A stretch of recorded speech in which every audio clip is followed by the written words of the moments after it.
accurate project management, and exceptional service. That's why EJDConstruction.com is an A-rated member of Angie's List and the Better Business Bureau. When you're looking for the right custom home builder for additions or home remodeling, please call my friend Eric at 305-433-4843. That's 305-433-4843 for EJDConstruction.com. Oh, great. You have a doorbell camera. Now you have a front row seat to your house getting robbed. They're breaking into my house! Ooh, there goes the TV. I'm sure it'll turn up at the pawn shop. No, not the TV! Just because you can see them, that doesn't mean you can stop them. With Slogans, you get 24-hour monitoring, a free home security system, and professional installation. Plus, free doorbell camera, one that'll actually work for you. Get out of my house! Get out of the house! Call 1-800-ALARM-ME.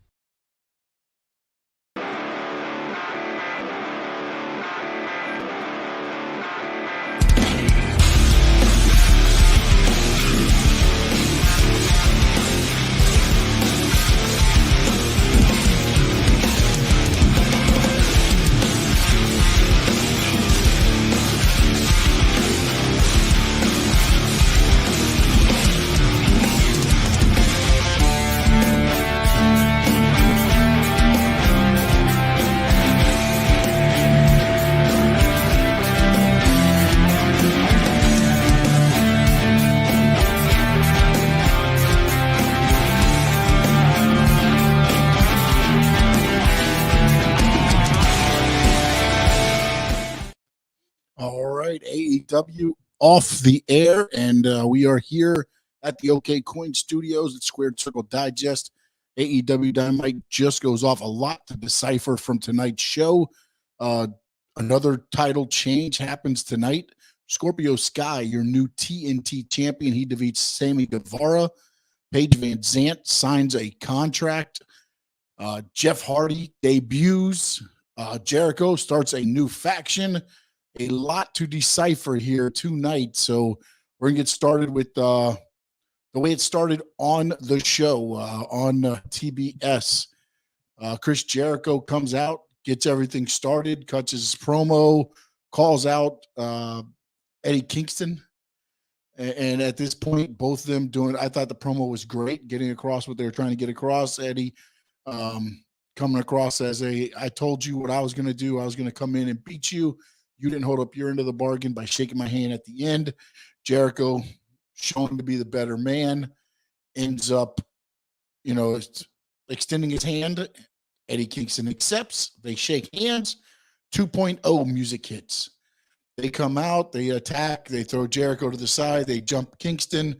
And then Santana and Ortiz come down, even up the numbers. As they're beating them up, they throw a bat to Jericho. They're holding the 2.0 guys. And he hits Santana, takes him out, and then goes after Ortiz. And then as they're doing that, Jake Hager starts coming down.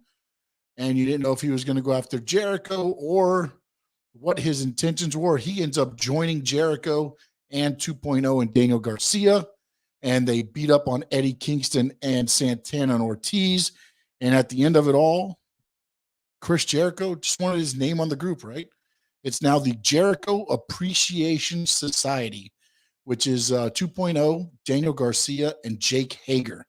So you have all of them now consist of, and they threw the jackets on Santana and Ortiz. Inner Circle looks to be done in AEW. So it will be interesting to see where this goes. The Jericho Appreciation, obviously they'll be feuding with Kingston, Santana, and Ortiz right now.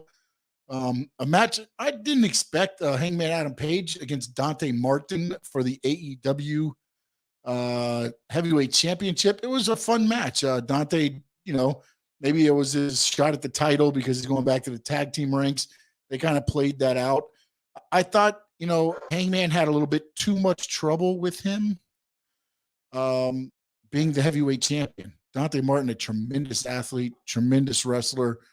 But if you're the heavyweight champion, you just got through with the match with Adam Cole, you should be able to handle Dante Martin to me. But he ends up pinning Martin, and then he puts him over at the end And then Adam Cole comes out and challenges him to a trios match next week. So we will get a 6-man tag, which if you're watching the show, you know now it'll be Red Dragon and Adam Cole against Adam Page, Luchasaurus, and Jungle Boy. But Adam Page, I think, thought it was the Young Bucks. So we'll see how it gets announced. But ultimately, Danielson and Moxley, the new formed tag team with Steven Regal, comes out. Basic squash match against the Workhorsemen. And then they cut a promo, at least William Regal cuts a little bit of a heartfelt promo and then talks about each of them and then sends out the warning to the AEW locker room to either you're going to step it up or they're going to step you out. So it'll be interesting to see where they go from there. Pac was in a basic match with Yuta Wheeler, maybe just a kind of a time filler match there. A lot of promos tonight. Elite had another promo with where Red Dragon is picked by Cole because the Young Bucks said they're not going to get involved with Adam Page, so they stepped aside again. And he's like, "Hey, I wasn't going to pick you guys anyways, you dummies. It was Red Dragon all along." Then FTR, a surprise happens there because they fire Tully Blanchard tonight.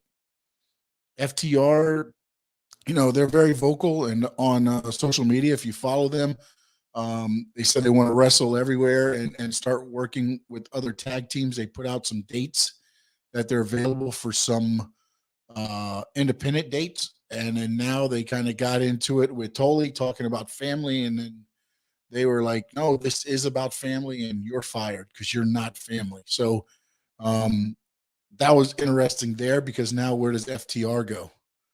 Now without Tully Blanchard, but also where does Tully Blanchard go? Is his time with AEW done? Or does he find another tag team and maybe that'll be FTR's next opponents? Or does he bring a tag team in to AEW, which is already a very, very filled tag team division? The Hardys the Hardys are back together, but the AHFO, which was the Andrade Hardy family, or they came out, Private Party put the thumbs up when Hardy turned his back to him. Then they flipped it over to the thumbs down. Everybody beats down Hardy. It's actually Darby Allin and Sting that come out to make the save. And then lo and behold, the Hardy music hits. Jeff Hardy comes in, he does a swanton, and it kind of ends with them hugging and kind of staring at Sting and Darby Allin. Then you had a couple, Tony Nese and Swerve backstage. A lot of backstage, maybe starting to plant seeds on some feuds that you're going to see throughout AEW and on TBS TV. Wardlow came out and basically just kind of cut a promo to kind of make him relatable, right? Relatable to the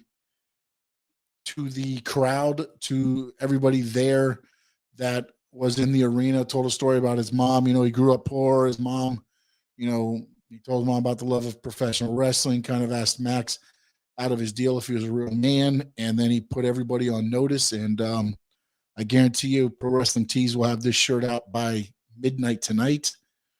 He said, just so you know, AEW, this is Wardlow's world. So I can guarantee you right now, those shirts will probably be printed or they're already printed, and you'll see them up and being sold here very soon. There was a tag team match. Luchasaurus took on the Acclaimed. And again, look, I love the fact that a lot of their titles are defended on TV, but sometimes I think I understand you want to make everybody look good. You want to make the Acclaimed look good and things like that. But sometimes it's like what I saw on the pay-per-view from Luchasaurus and Jungle Boy, they should not really have an issue taking on the Acclaimed, right? You just stood up against two of the best tag teams in the world. Not saying Acclaimed doesn't get their stuff in this and that, but ultimately I feel like they try to get everybody so over in AEW, or they don't want to bury anybody or make them look bad if they've been on TV before, that now everybody turns into, every match is back and forth. And I don't think it has to be that way, especially if you're building up Luchasaurus and Jungle Boy to be, the tag team. Let Acclaim get their cheating in, let them do their things, a couple double team moves, and then have the Luchasaurus and Jungle Boy pull the win out.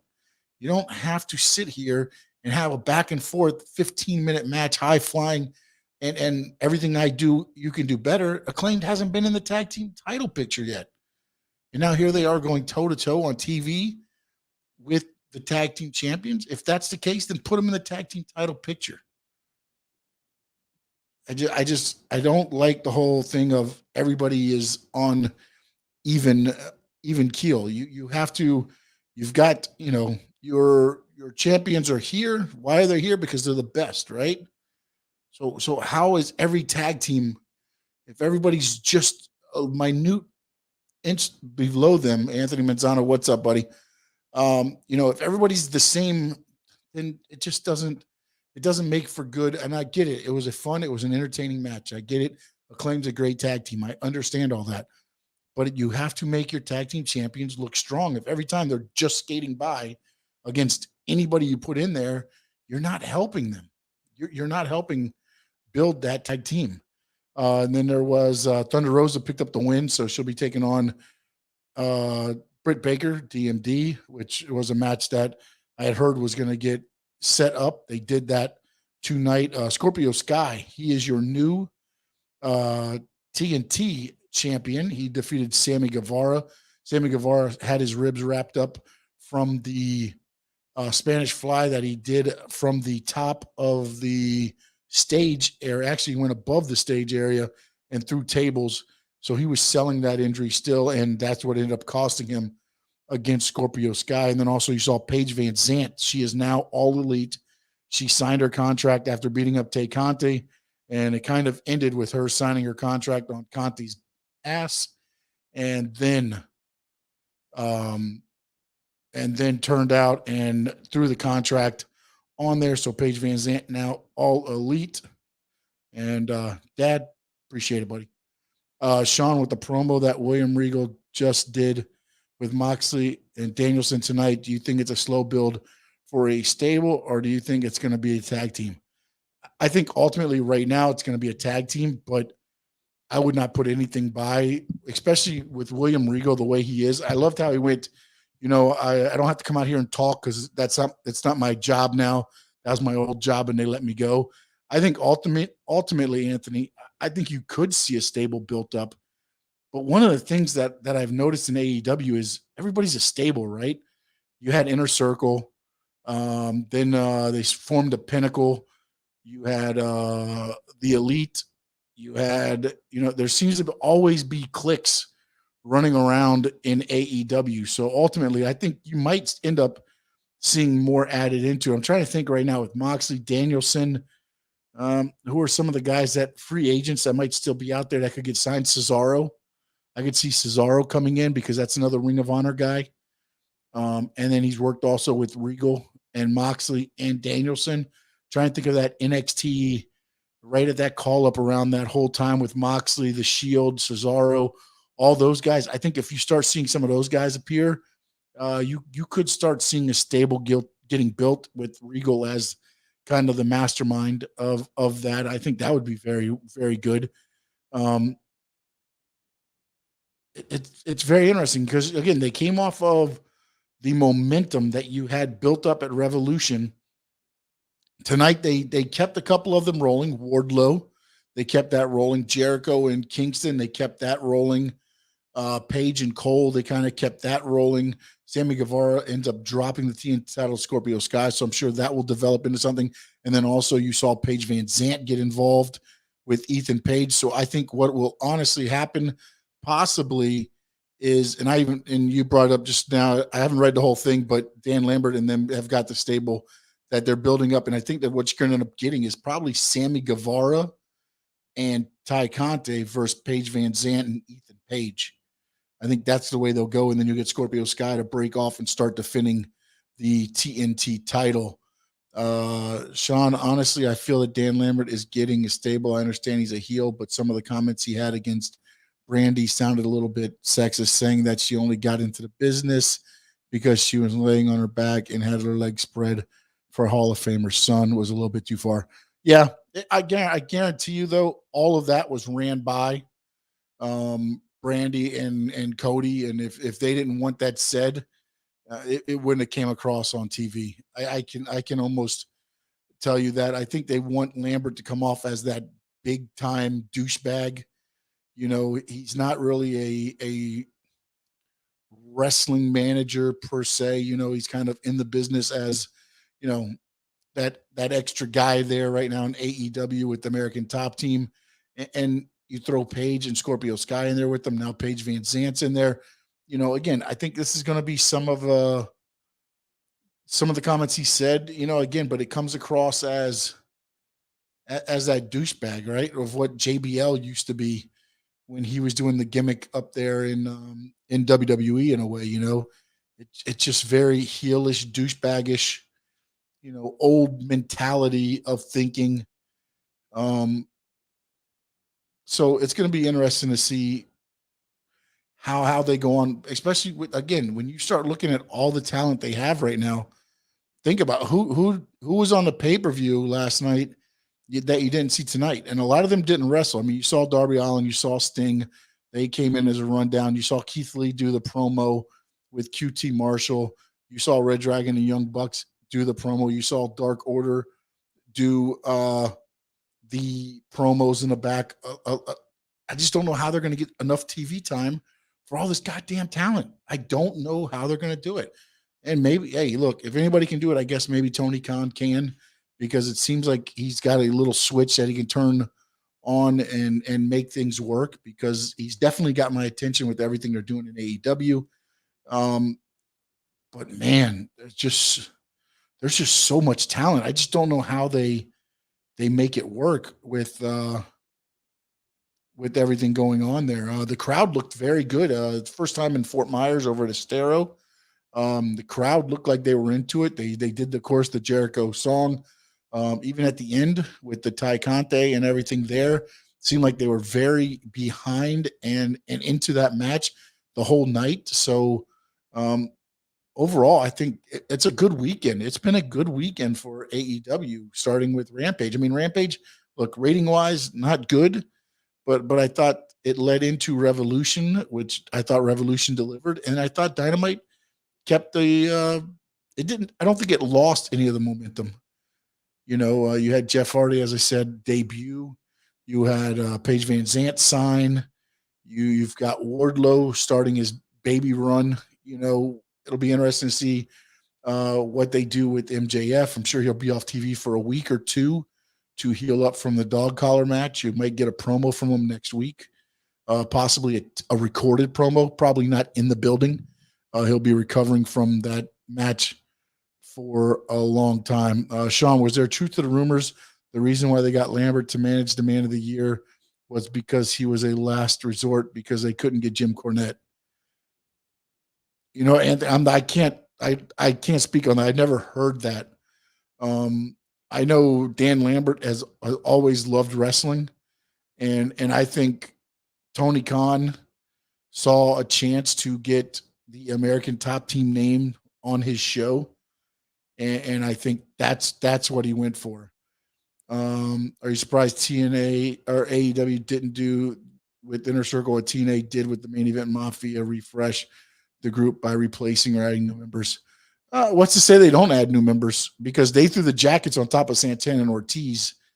Sammy Guevara is still there, so maybe you bring in Eddie Kingston as the new member of Inner Circle, and he runs the Inner Circle. So I don't know that is that the way to go? Probably not. I think maybe let Inner Circle just kind of go to the wayside, and then, start fresh with something else. The Main Event Mafia worked because it was big names. It was Sting, it was Kurt Angle, Booker T, Scott Steiner. I think, correct me if I'm wrong, Anthony, was Kevin Nash actually I think he was a part for a little bit of the Main Event. I know they brought in Samoa Joe. And then was it Aldis? Was it Aldis or Magnus? I think it was Magnus they brought in also with that group. So, again, I won't say no that they don't refresh, or that I don't think I'm surprised. I think they got to start doing away with some of the factions though, because, and again, I even left American Top Team, the faction with Dan Lambert, out when you looked at that. And I had already named, I think, 6 factions. So when you start looking at everything they're doing, again, I guess you do the factions because then people can be outside the ring kind of getting seen. Maybe that's what they do with the talent, with so much talent that they have. But how many members can you say? Let's see, Kurt Angle, Scott Steiner, yeah, Booker T, Kevin Nash, Samoa Joe. Okay. Yep. Okay. And then in the other group, they brought in Magnus, I believe, as a member. Was that not the Main Event Mafia at the end? Oh, no, you know what? I'm sorry. That was Ric Flair's group. I'm sorry. I stand corrected. That was Ric Flair was with Magnus, Rude, and I trying to think who else was in that group, because that was the whole Jay Lethal, Flair and Flair going at each other from the ramp. That probably one of my all-time things I view the most on YouTube, when Flair was arguing with Lethal, who was acting as Flair, and they were going back and forth, and Lethal was dropping the knee drops on the ramp, and Flair's taking his clothes off, and Lethal's ripping his clothes off, and it was probably one of the best things. If you haven't seen that, go look at that. It was Ric Flair, Jay Lethal, TNA, and man, that was so much good stuff. That was the reform action of the group with Sting, Kurt Angle, Samoa Joe, Magnus when they were going against Aces and Eights. Yeah. Yep. Okay. Yeah, I mean, I kind of fell out of TNA for a while after, it got a little stale, man. I thought the Aces and Eights was good when they started it, but again, it started kind of turning into the NWO, whereas the group just kept growing and growing and growing. I thought it was great when Devon ended up being, one of them, and then Taz joined, and then it was Bully Ray that joined, that ended up being the leader of it with Hogan and that whole storyline there. So I thought that was good, but I like that kind of storytelling. I just thought it got a little bit out of hand again, because once you get so many people involved with everything, it just starts becoming messy. One of the things I did see was tonight was the way Darby Allin was looking at the Hardys. I'm wondering if maybe it's not the Hardys against Darby Allin and Sting. I don't know how that would go, but it would be interesting if that was their first opponents.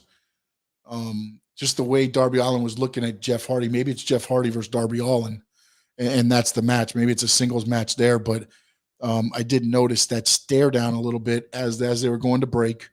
So it'll be very interesting to see what they do with Darby. Because again, now you're building up to the next pay-per-view, which is what I think 3 or 4 months away. They'll start, sending that and then going from there.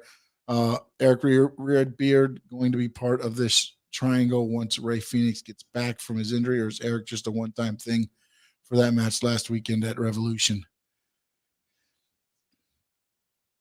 I believe he was a one-time thing, and that's why he got pinned.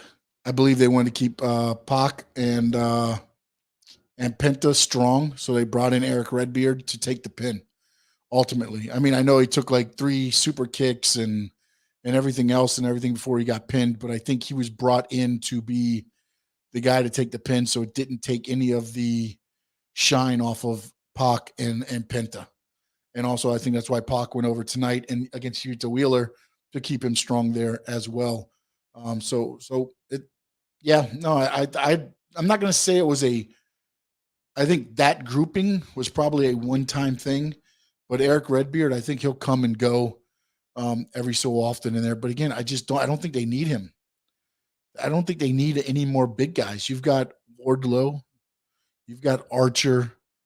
I'm trying to think who else big wise. Maybe they don't have that many big guys. I was thinking now, trying to think off the top of my head here. So maybe they could use another big guy, but man, to me, Eric Redbeard, I think should have been brought in as a monster. I think back, when you look at the tag team, and man,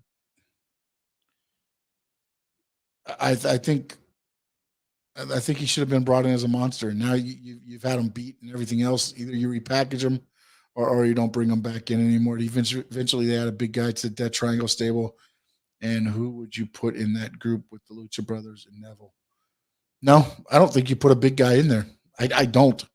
I'm not saying that they're going to be in there, but again, I mean, when you look at what AEW wants to do, don't forget they want to bring in a trios title, which is a 6-man tag team title. So if they do that, you're looking at, I think it's Omega and the Young Bucks. You'll probably have Cole, Red Dragon, Luchasaurus, Jungle Boy, Christian Cage. You've got Death Triangle with Pac, Penta, and Ray Phoenix. You've got Malachi Black, Buddy Murphy, Brody King. When you look at the Dark Order, you take any three of them. There's no big guys. There's no big guys. I mean, if you throw Hager in as a big guy, forgot about him. But if you throw Hager in as a big guy, maybe you do a 2.0 and Jake Hager as a three-way. But if you do Daniel Garcia and 2.0, then again, another 6-man with no big guy.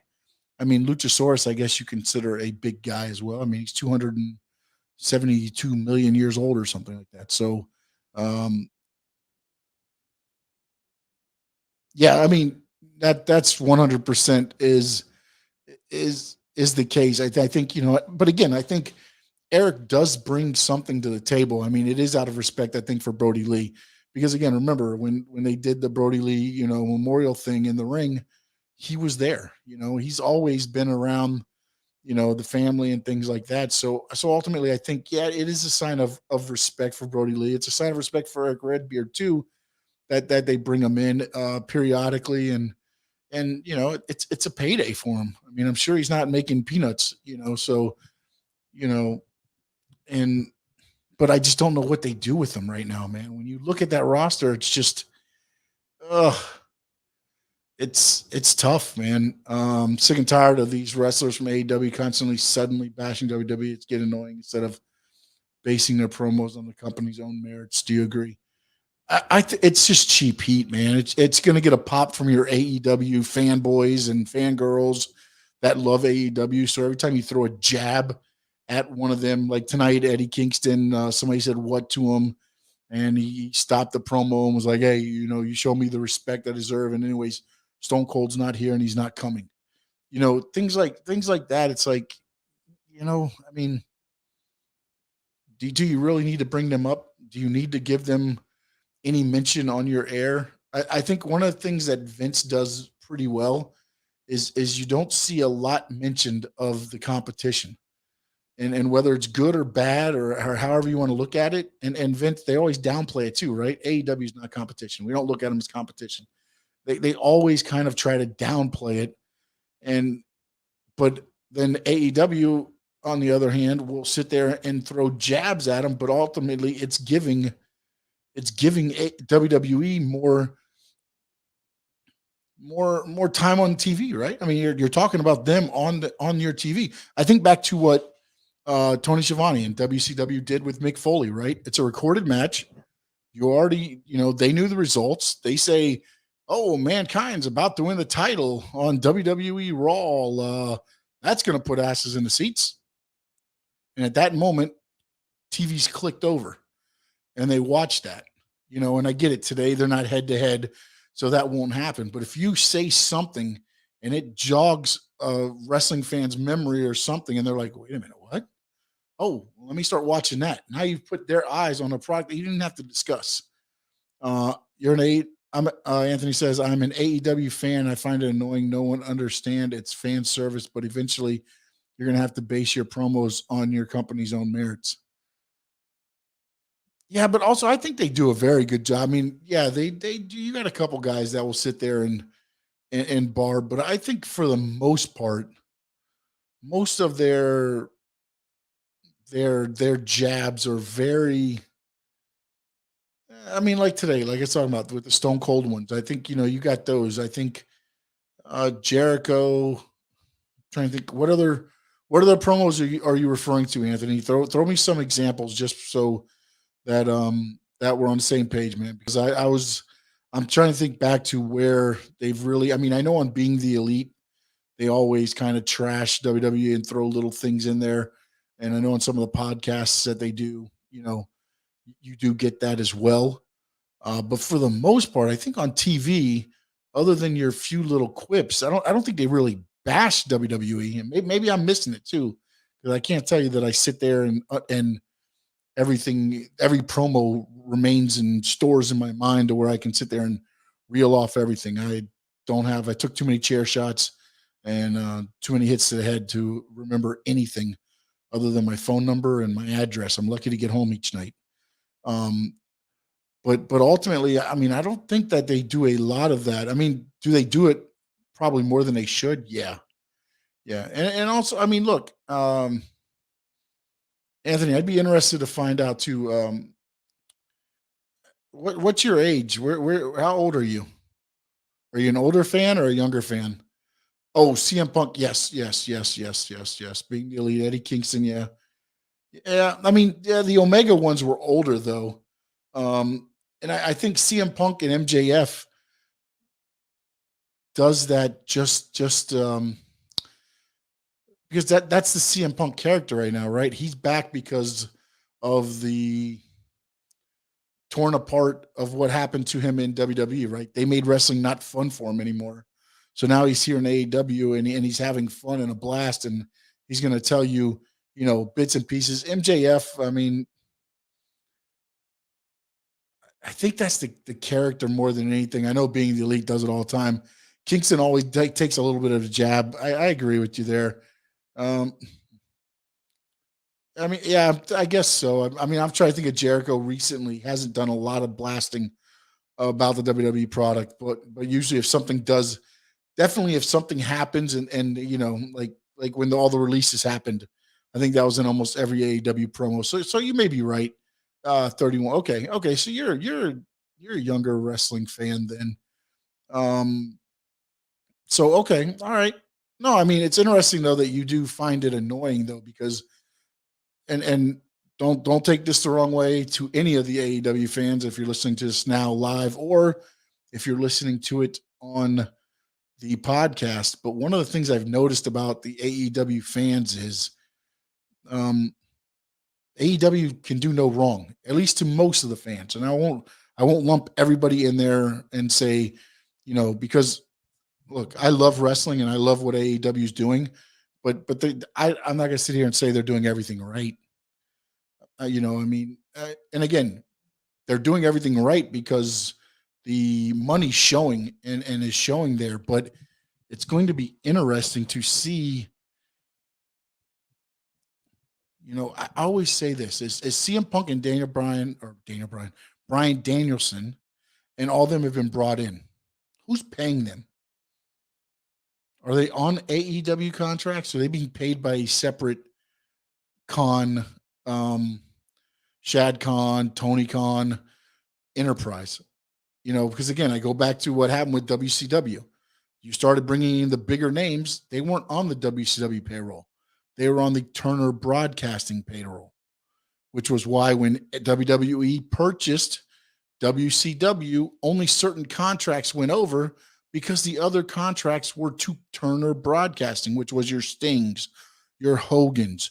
All your big contracts were to Turner Broadcasting. They weren't to WCW. That's why when WCW and the invasion and everything happened, you had your Booker T's, you had those guys there that were actually signed under WCW's circle. So I'm wondering how these guys and where they're paying with them. What would happen to the wrestling world if something seismic happens like a Triple H, a John Cena, or Undertaker leaves the company and goes to AEW? I understand it's never going to happen. Man, I would love to sit here and say, oh, AEW takes over. I would love to say that, but man, I just think that right now, WWE is when you say pro wrestling, you think WWE. I think, you'll throw AEW out there some, or you'll say WWE and AEW, but I did the ratings earlier on today, and I think I have them right here. Where are they at? Hold on a minute.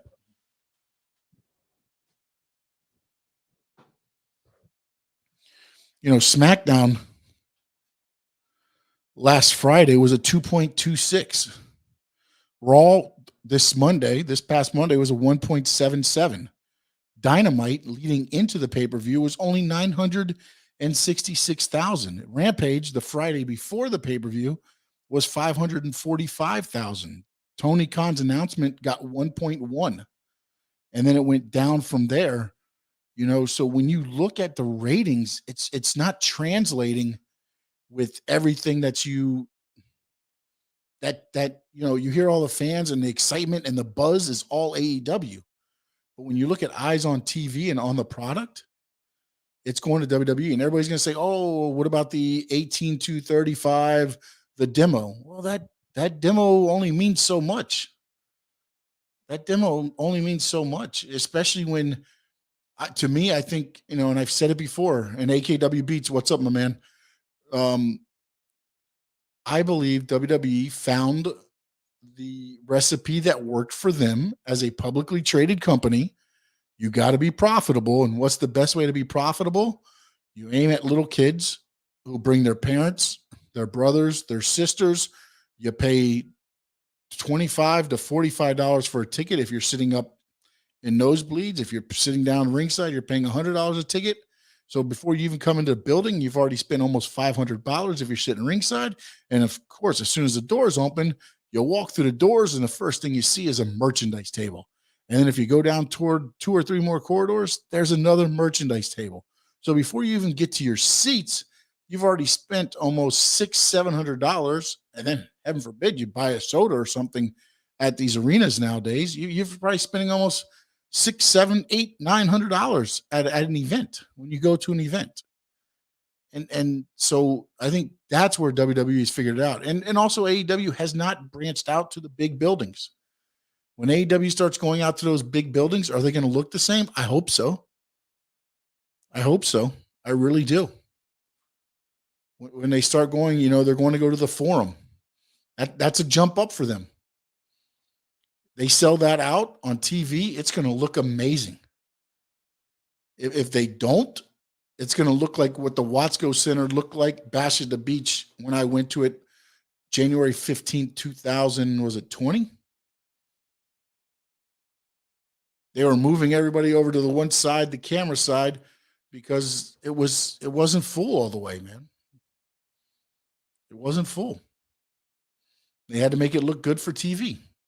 And that was the car when Diamond Dallas Page came back and he jumped off the top. And the AEW's been, to me, delivering since day one. Has there been some stinkers sprinkled in here and there? Yes. Yes. But overall, to me, AEW has delivered to their viewers. And they do have their diehards. You have your diehard AEW fans, but I'm not sure why it doesn't translate to numbers in viewership. Because at one point, Raw started dropping from, they were averaging 1.7, 1.8, and then they started dropping. And while they were dropping, AEW started coming up. They were at 700, 800, 900, a million. They're at 1.3. And I was like, hey, they're only 300,000 away here. This might actually happen. And then all of a sudden, Raw started going up and AEW started going down. And now that's where we're at. That's where we're at right now, presently. AEW is still trying to get that 1,000 consistently. I'm sorry, the million consistently, 1.0. And do they do it pretty consistently? They are right there, man. They're right there. I think the lowest was 850 in the last 6 months. So they've been consistently building, but they go up and down, up and down, up and down, up and down. At least with Raw, it was 1.5, 1.5, 1.4, 1.4, 1.4, 1.4, 1.3, 1.3, 1.3. Then it went back up. You see the ratings where it stays consistent for a little bit, and then all of a sudden something happens and it peaks up, or something happens and it drops down. So it's going to be interesting. And he says, thank you for bringing up that WWE is a publicly traded company and has to do with investors. Do you fear that was causing them to be too comfortable with their booking on the main roster? No, I think what's causing them to be so comfortable with the booking on the main roster is they don't have to sell pay-per-views. Peacock, you get $4.99 or $9.99, depending if you want commercials, and you get every pay-per-view, whether WWE does, puts out whatever else, they're getting paid regardless. I think that's what's made this lazy is they don't have to sit there like AEW has to go out there, perform, deliver, so you put your ass in the seat or you pay $49.99 to watch a pay-per-view. WWE doesn't. I think that's what's made the product stale. What do they have to do? What do they have to do anything for now?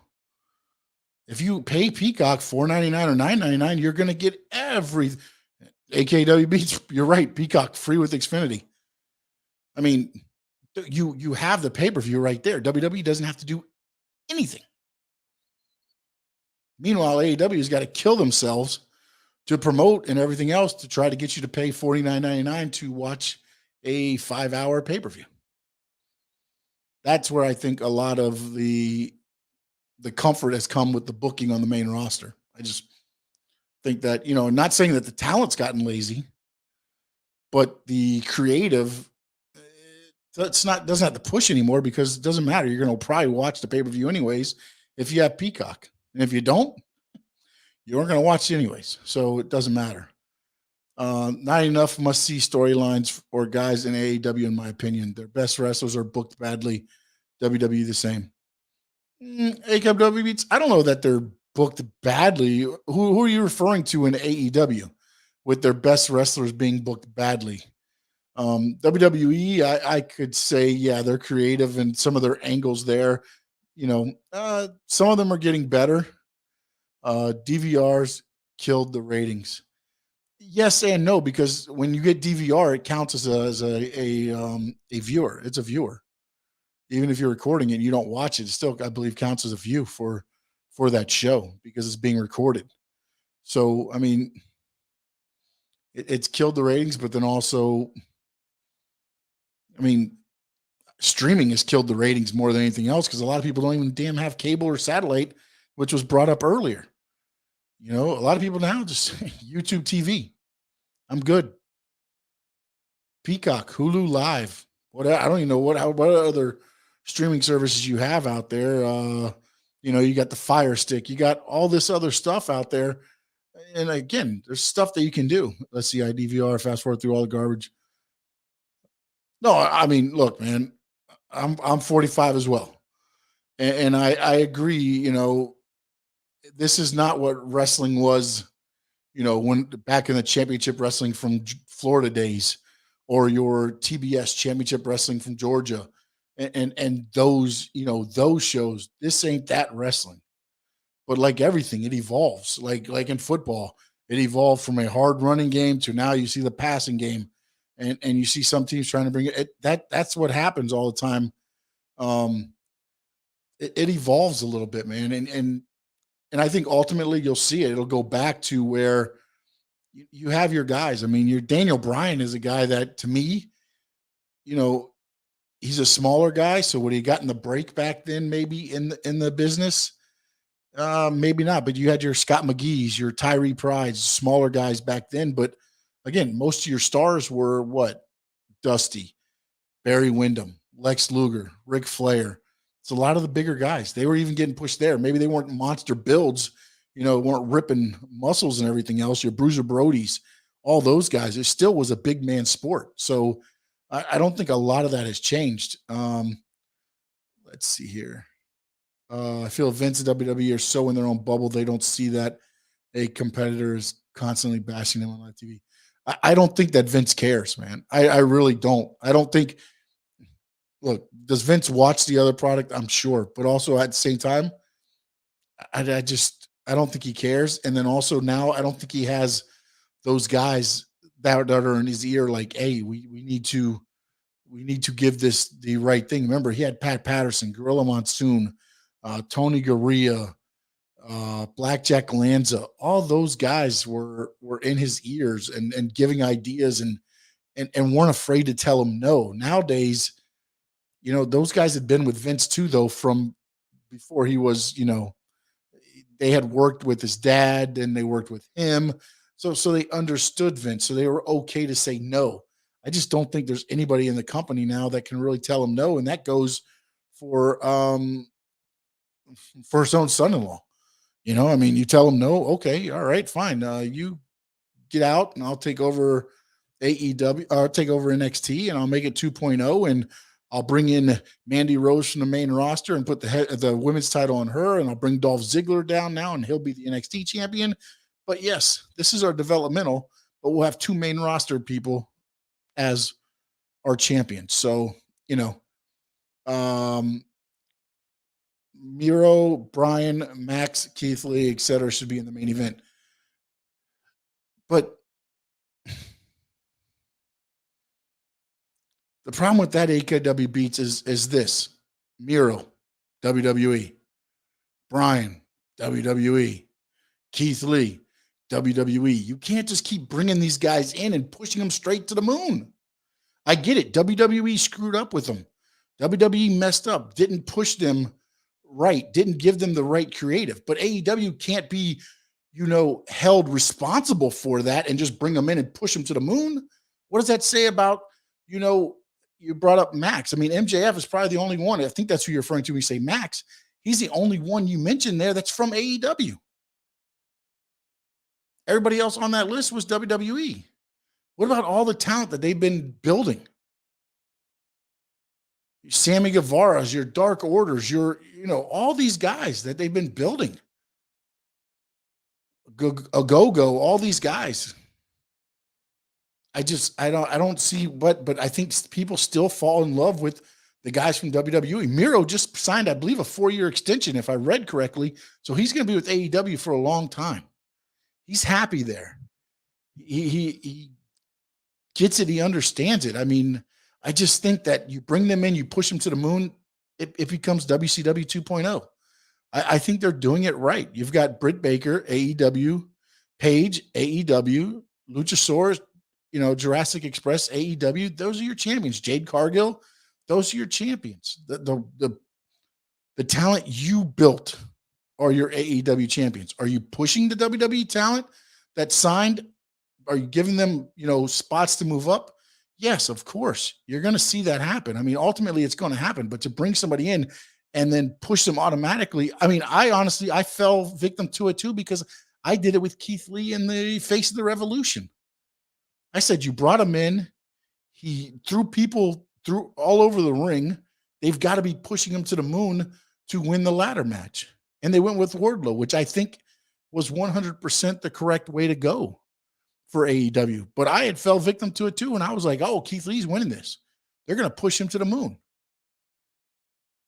And he didn't factor into the finish. It was Wardlow. So I think, you've kind of got to taper it down a little bit. I get it that you didn't like the way they were handled in WWE, but you can't hold AEW responsible for that and say, oh no, you got to push them to the moon, because they got a lot of talent too. Jive Soul Bro says, sorry for my rant, just tired of the same old thing, man. Rant away, buddy. That's what this show's for. Let's just have fun. Let's talk wrestling, get your rants out. Just be respectful. That's all I ask. So, do you think a guy like Moxley would have gotten over during the time in progressing in the territory days, or an early WWF or WWF? WWF, I don't think so, but I think in territories he could have had a pretty good successful run. Yeah, he's not built badly. I think he could have been pushed, and at the time, again, he can work, he can wrestle as well as go hardcore. So if he's the gimmick he is now, I think it would have started being seen as probably like a Cactus Jack type, and Cactus Jack did pretty damn good. AKW beats, they messed up Private Party, the woman. Besides Jade and DMD, they messed up Private Party. AKW beats, can you put that into English for me, man? I wish my mom could take me back to the 80s at the Miami Beach Convention Center. I used to love going to Miami Beach Convention Center. It was a long travel for me. I was in Broward. I used to go to the War Memorial all the time in Sunrise Musical Theater. But we used to go to the Miami Beach Convention Center every once in a while. And I used to love to, they had it roped off where the wrestlers came in and then walked to the back to where the locker rooms were. So we'd get there a little bit early to see some of the guys come in. And then that was one of the things at the convention center. I remember those days. That was, You had the bleachers stacked up and then rolled out there, and then the ring was right there in the center. It was good times there, man. Wardlow's your moneymaker, and MJF. Wardlow, yeah, Wardlow. That's going to be I think the feud for the future. I think you're going to end up seeing that. I don't know. I wonder how they're going to taper it off for a little bit to come back to it. But ultimately, I think right now you're going to have Wardlow go after the TNT title, which is why it went to Scorpio Sky tonight, I believe. You're going to ultimately see either MJF cost Wardlow, or you're going to see Wardlow end up beating Scorpio Sky rather quickly and getting the title. And then maybe you see a feud with MJF and Wardlow for a little bit. AKW, I feel you, but why bring them in for you're not going to use them to bring eyes to the product? But they are bringing eyes to the product. I don't think you got to push those guys for belts. Bryan Danielson doesn't need a belt. Jon Moxley doesn't need a belt. CM Punk doesn't need a belt. MJF doesn't need a belt. You put those guys in the ring with any of that talent, that's enough. That's enough. It doesn't have to be for a title. They're established. The Hardys back together now. You think that tag team division is not going to have some fun now? I think sometimes people put too much, fans put too much on belts. Like, oh, if you don't have a belt, you're nothing. Those guys would make the belt. The belt doesn't make them. There's some guys that need a belt to get them over, but not all the time, man. Jysol Bro, good night, my man. Have a good night, buddy. Thanks for tuning in. We're here after every show, so don't make this the last time tuning in, man. Join us each night. Terry Funk and Matt and Mox, similar, not hardcore Terry Funk, but 70s Terry Funk, 80s Terry. Yeah, I can see that as well. Yep. And Anthony said, let's see, I agree with you, but I think John Maxey would have done well in Territory Days because he reminds me a little bit of Brian Pillman or Terry Funk, not Cactus Jack. But see, let's see. Character-wise, yes, but I think wrestling move-wise, he's not afraid to use his body. I don't think Cactus Jack was any different than Terry Funk or Brian Pillman in that way. They're going to use their body because Pillman felt he was a smaller wrestler, so he used everything on his body just like he did in football when he went down to make tackles, So those guys, they used every portion of their body. They're going to jump off the rope. They're going to hit you with their ass. They're going to hit you with their leg, the thigh, everything else there. So I think all those guys are really the same person. I mean, I don't think there's a difference between Terry Funk and Cactus Jack. Brian Pillman was a little bit more of a talker. Terry Funk was good at talking. Cactus Jack, became good at talking. Wasn't the greatest talker at the beginning, but he worked his ass off and he became a good one. So yeah, no, I'm not going to say you're wrong on that at all. I mean, I think you're spot on. He's got the Pillman, he's got Funk, but I also think he's got the Cactus Jack as well, just because he'll do whatever. He'll go through a table. He'll put you through a table. He'll put himself through the table to put you through a table. So that's why I was thinking of the Cactus Jack. But yeah, you could go any of those hardcore guys at that time, and you have to remember Terry Funk, 70s and 80s wasn't the Terry Funk of ECW and WWE, the hardcore Terry Funk you saw. He understood that as his body was giving out, he couldn't work as well. And then he started going that route and still did a moonsault. So whatever, man. Whatever. What I'm right feeling is that when I look at Moxley, his mannerisms inside the ring, his promos are exactly. Yeah, no, 100%. Because again, a lot of these guys are understanding that, promos are not necessarily about the words you speak. It's really the mannerisms and how you translate what you're getting across. Because I could sit here and just talk words. But if I'm just standing there and looking like I'm reading a piece of paper, the mannerisms, that's what like Pillman just nailed that stuff. And then the fact that people didn't know whether, he was crazy or not. And if you've watched Vice or any of those shows, you'll know what I'm talking about. Especially when he became the loose cannon character. Nobody knew. He knew what he was doing. He knew how to make money. He knew how to work everybody, but nobody knew what what he was thinking. So he understood. I thought Brian Pillman understood more than anybody else the fact that, look, yeah, I can say this and this, but if I'm doing mannerisms, as you're saying, and everything means something, every movement needs to mean something when you're doing it, especially in a TV camera. I don't know how many times when I was at FCW, we did a week tryout there. And when we were there, it's the red light. Look at the red light. Everything needs to be done to that red light. Every move you do, your positioning in the ring needs to be done to that red light. Not for the thousands of people sitting in the arena. They can see it.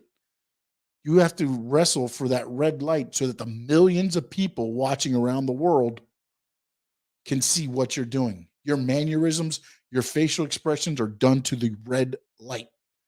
And if you watch WWE TV, you'll watch. You got the hard camera, you've got the cameras on the bottom. You'll start seeing the red light turning on to which ones, and you'll see how they maneuver their opponent, whipping them into a turnbuckle, hit them with an elbow. They drop down the opponent. You'll start seeing how much they work together to make sure they get that product over. It's a dance, man. It's a dance that a lot of people don't see. It's not just guys going in there and throwing each other and beating them up. There's a reason sometimes they'll have to walk around with them before they slam them down, because they're positioning them. Let's see. Michael, great show. Thank you, my man. I appreciate it. Got a few more minutes and then call tonight. We'll be back Friday night right after SmackDown. We'll cover Rampage as it's going on live. Is there someone in NXT or on the main roster that you can see pulling off the Dean Ambrose or Moxley character?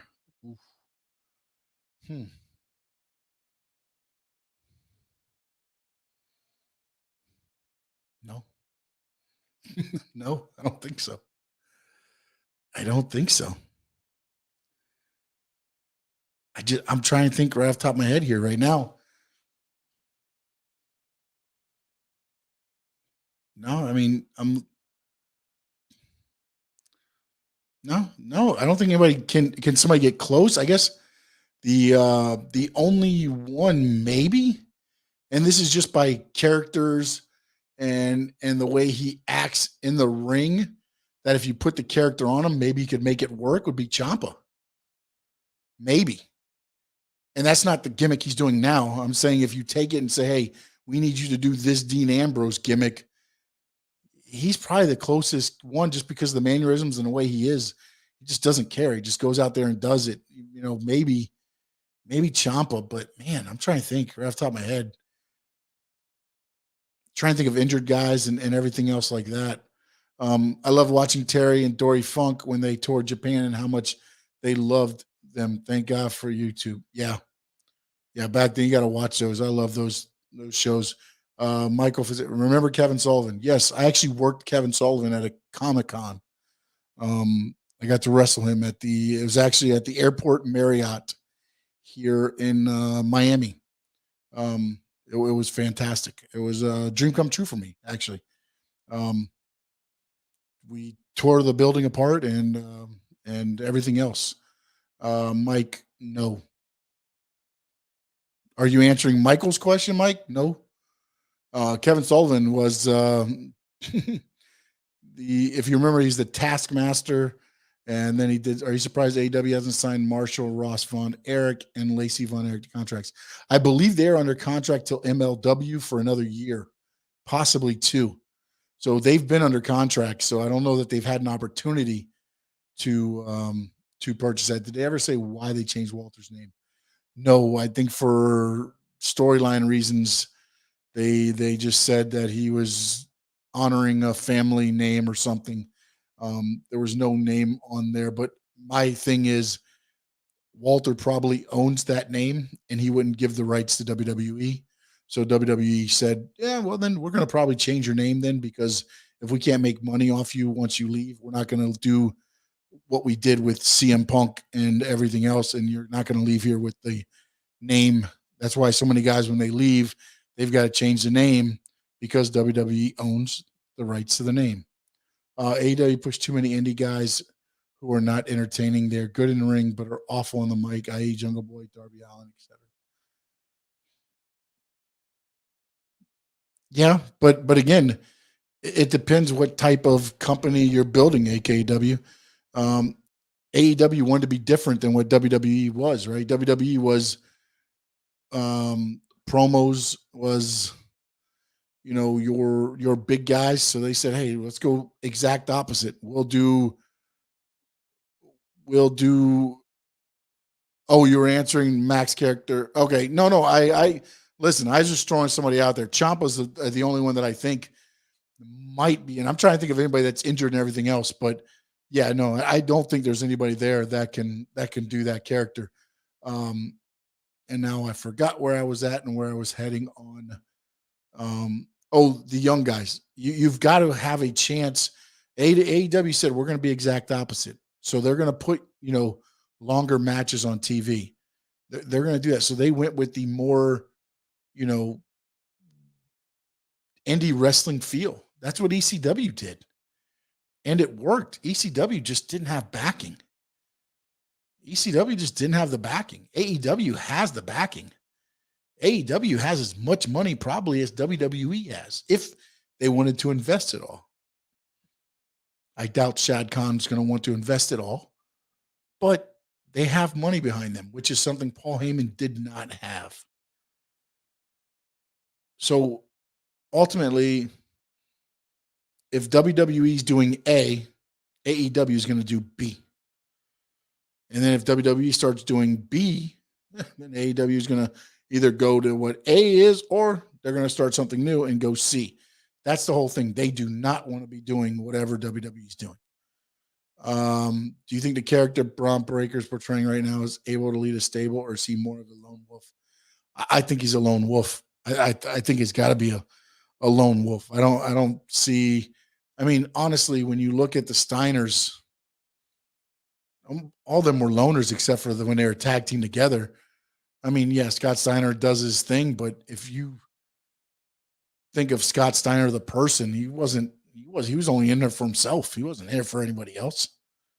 They weren't there to be, to sit there and be there for. I'm not. Scott Steiner worried about himself, and that's why I think Braun Breaker is going to end up. That's the character you're going to see. I think he's going to be a lone wolf. I think for good or bad, he'll be a lone wolf.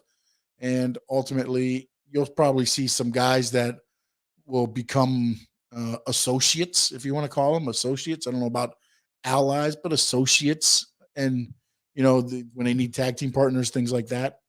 But I think that's all there. AKW Beats, you got good points. Love the show, bro. I try, man. I try. Thank you guys. I appreciate you guys in here. Greg Shoup, no, they don't. No, they don't. Gage, which would no, they don't. Were you referring to one of the questions in the chat, or did I miss something? Maybe you're answering AKW Beats about AEW. There, Mike, I agree with you. Every time I hear Braun Breaker's freak, it sounds exactly like Scott putting his mannerisms in wrestling style or his. What's funny is Braun Breaker is built like Rick Steiner, but acts like Scott Steiner. And I think that's what Anthony, I probably just took what you were saying, but you're 100% correct. I just think that everything I see there, body-wise, when I look at him, I think Rick Steiner. He's not, and maybe even Scott Steiner before he turned into the genetic freak. I mean, they were big, cut, good frames on them, and just, but when you hear him talk, to me, it sounds more like Scott. As soon as he opens his mouth and talks, I hear Scott more than Rick. Maybe when he does do the barking, it reminds me a little bit of Rick. But for the most part, man, I think it's definitely mannerisms of Scott. So don't forget, we will be back here Friday night, right after SmackDown goes off the air. We will be on the air, and we'll watch and talk through AEW Rampage as well as recap what happens on SmackDown. Don't forget, we're heading into WrestleMania on SmackDown. Roman Reigns and Brock Lesnar. Also, you got Charlotte Flair, Ronda Rousey. So a lot happening on 33 and a third. Mike, 33 and a third, or 331 divided by 3. Man, you guys give me math problems on here now too. But we'll be back here Friday night, as I said. And don't forget tomorrow, the Big O show. We are live from Hialeah Park Casino. Friday we'll be at Acura Pembroke Pines. And then Saturday we're at Smoke Inn with the Perdomo event there. We'll be there from 1 to 3. So a lot going on with the Big O show and also Squared Circle Digest. Looking to get some feedback from the show tonight. Hopefully I'll have that for you later on. And until then, man, as I say, in the words of the great, missed very much Gordon Sully, so long from the Sunshine State.